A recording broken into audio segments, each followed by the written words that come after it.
And so for this piece, you have to wear the glasses, and these white balls track the viewer's sight, so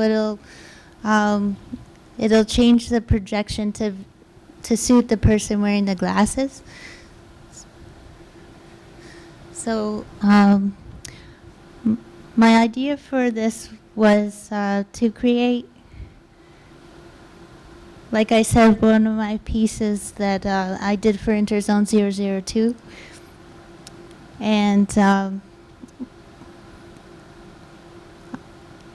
there was quite a lot of geometry involved in it, so Christie was able to figure out a way to run this using a different setup so that it could be powerful enough to show all the geometry. And I was also interested in creating a possible environment, because I thought from an artistic point of view, if you can do anything, it might be fun to do something that couldn't exist in real space. So one of the luxuries of not dealing with a real situation is you can make it unreal. How did you arrive at these particular, the fiber optic swirl and this kind of cavalcade of color swatches? What were you interested in the actual image, or was this simply the result of research that you were doing with trigonometry and so on? The fiber optic swirl is me bringing one of my two-dimensional images to 3 dimensions, and the sort of abstract color thing that's happening along here is I wanted to create something that came through the space you were in, or appear to be, and also extend out in different directions. And I also wanted to bring my programming into it, so I created this shape that rotated just to make it look interesting. It rotates around in different directions. And the other thing that was kind of new was that we animated this sphere so that which not all the models have animation in it. So.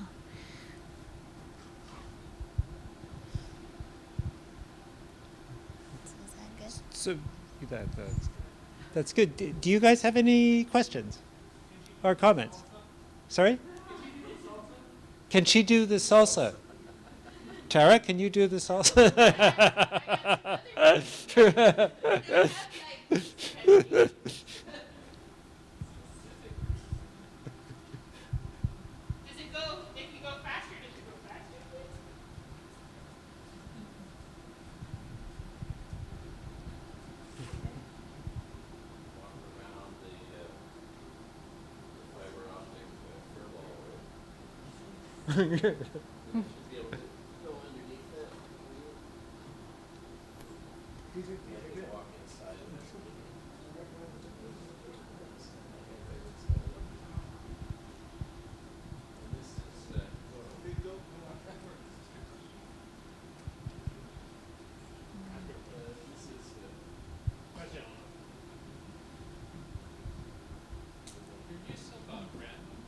Oh. That you were using for your color palettes before. I'm wondering how much, but also like kind of the discussion you were having earlier about control.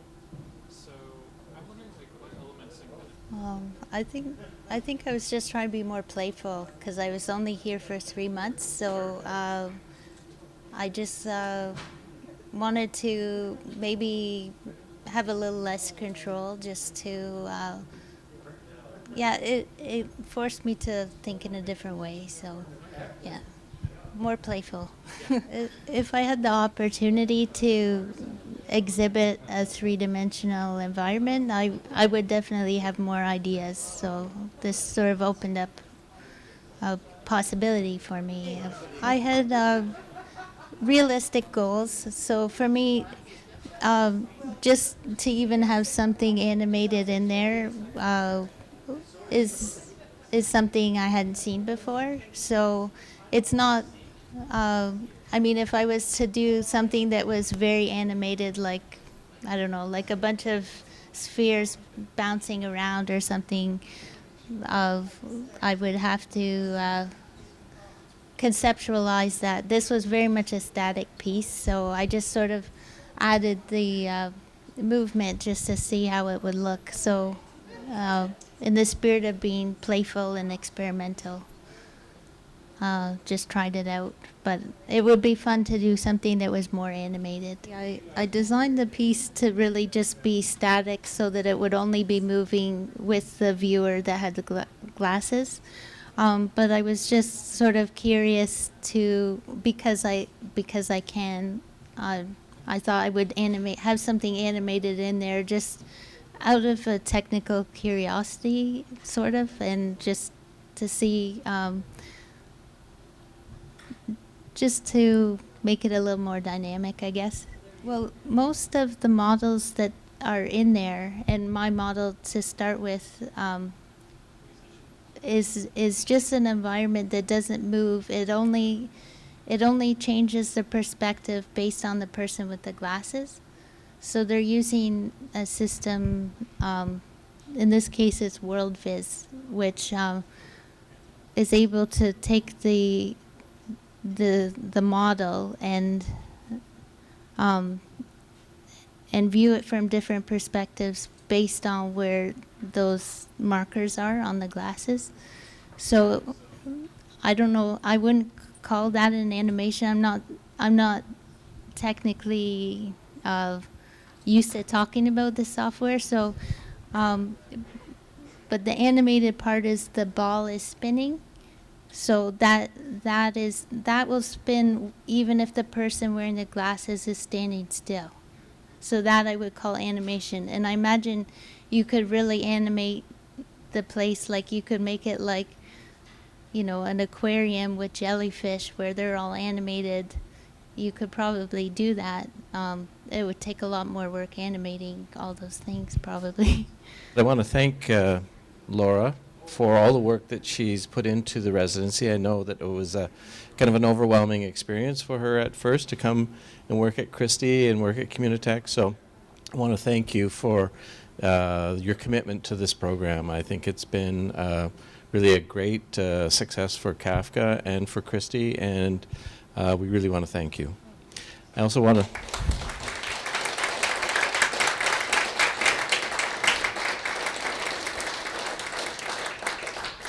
to thank John Armstrong for coming today and engaging Laura in this discussion of her work. I also want to introduce Nova Jang. Nova, could you stand up so people can see you? Nova is our next artist in residence. She just arrived from Los Angeles on Friday, and so she's just situating herself here. And we expect really amazing things from Nova in the coming months, so we're looking forward to her residency. And hopefully we can all come back and join Nova in a discussion of the things that she's been able to do here. I want to thank, again, Christie for helping make this entire residency possible. None of us would be here right now if it wasn't for Christie's generosity and support of Cafka and the Artist in Residence program. So let's have a hand for Christie. Thanks a lot, guys. Yeah.